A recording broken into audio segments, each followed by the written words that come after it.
Um, good day to you, to all of you guys. So, welcome back again to our channel.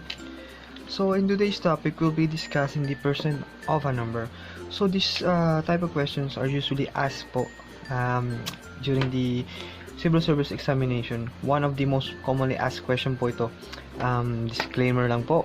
I would like to apologize in advance if ever po during my video kung medyo nabubulol po ako or nahihirapan po ako magtagalog. It's because Bisaya po ko do kaayo. Bisaya ang ang lalaking to. So, but you can rest assured I'm trying my very best po na magsalita ng Tagalog and English. Pagpasensyahan nyo na lang po if ever nabubulol ako or nagpo-pause ako for ilang seconds bago magsalita. Okay, so without further ado, let's continue our topic. So guys, before ako mag-proceed in this tutorial, I want to invite you to watch my old uploaded video concerning about converting percent to decimal and vice versa, converting decimal to percent. Ito po yung thumbnail niya. Please do watch this video because makakatulong po ito to furthermore understand percent and decimals. Okay, so let's now proceed to this problem. Find 65% of 75. Actually guys, itong problem na to, this can be found at this book. Mahanap po nyo yung problem nito sa librong ito. Yeah. Ito po yung ginagamit ko. Dito po ako kumukuha ng mga sample problems that I'll be discussing in my videos. Okay? So this can be found at page 83, item number 5 po.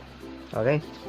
So the first thing to do is I try to encircle the visible numbers, which is 65 and 75.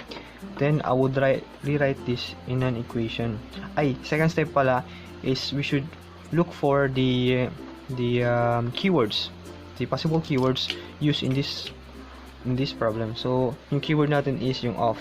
As we all know, of symbolize multiplication.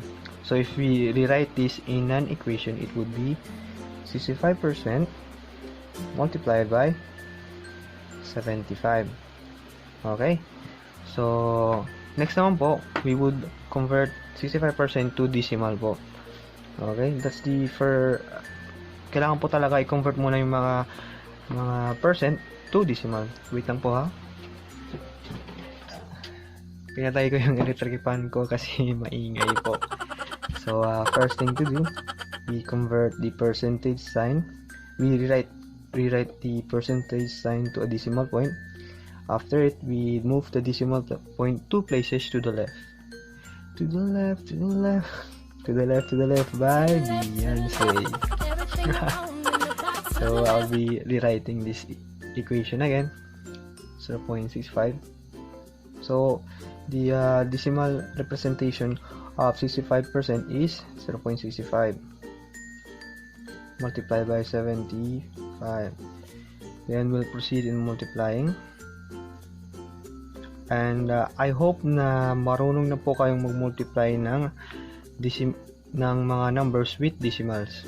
Okay, 5 times 5 would be 25, carry 2. 5 plus 7 is 35, plus 2 would be 37. Then 6 times 5 is 30, carry 3. 6 times 7 is 35 plus 3 would be 6 times 7 is 42, plus 3 is 45. Okay, add lang po natin 5. Kahit hindi na po natin multiply yung 0, okay lang po yan.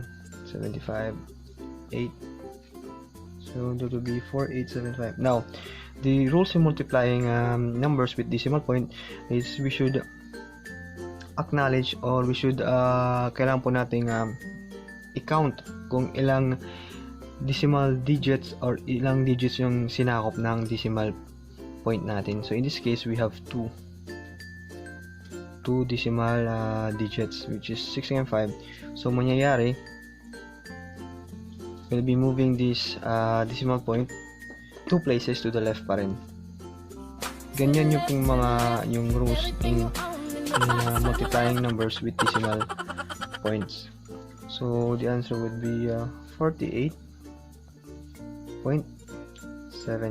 Ito po yung sagot natin. Okay. One eternity later. Okay guys, so here we have another problem. It states that what is 32% of 44? So first thing to do, I would like to encircle muna yung mga visible digits natin, which is 32 and 44. Then maghanap po tayo ng mga possible keywords to this math problem. We have off, as we all know, off to symbolize multiplication. So if we rewrite this in an equation, it would be 32% multiplied by 44. Okay. Next step is we should convert muna yung percent natin to decimal. So rewrite ko lang po siya. Be 32%. So we convert the decimal the percent sign into a decimal point and move it 2 places to the left, everything you own just back it to the left.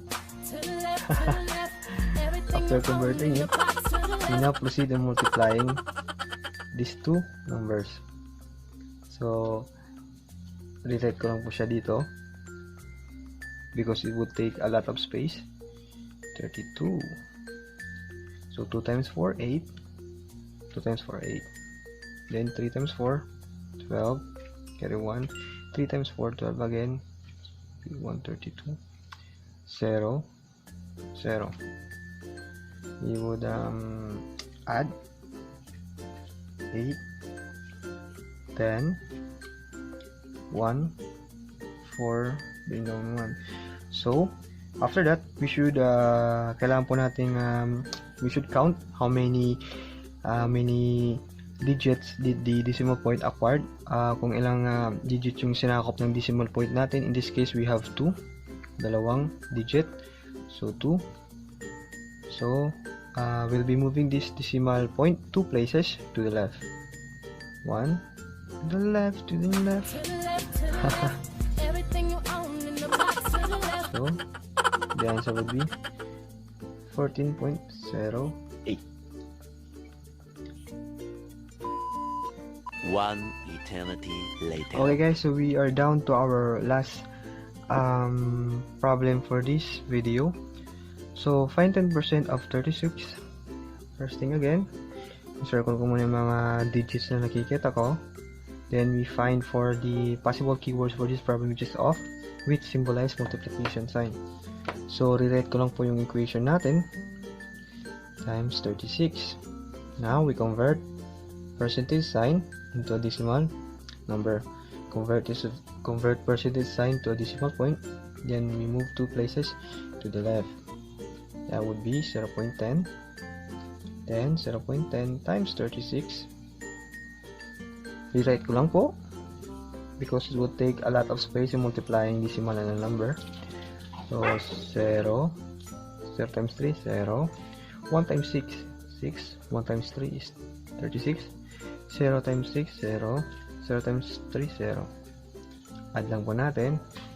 0, 6, 3, 0. Now, after that, we should count how many digits did the decimal point has acquired. Yung ilang digits yung sinakop ng decimal points natin, and that would be 2. So we'll be moving this decimal point in here 2 places to the left.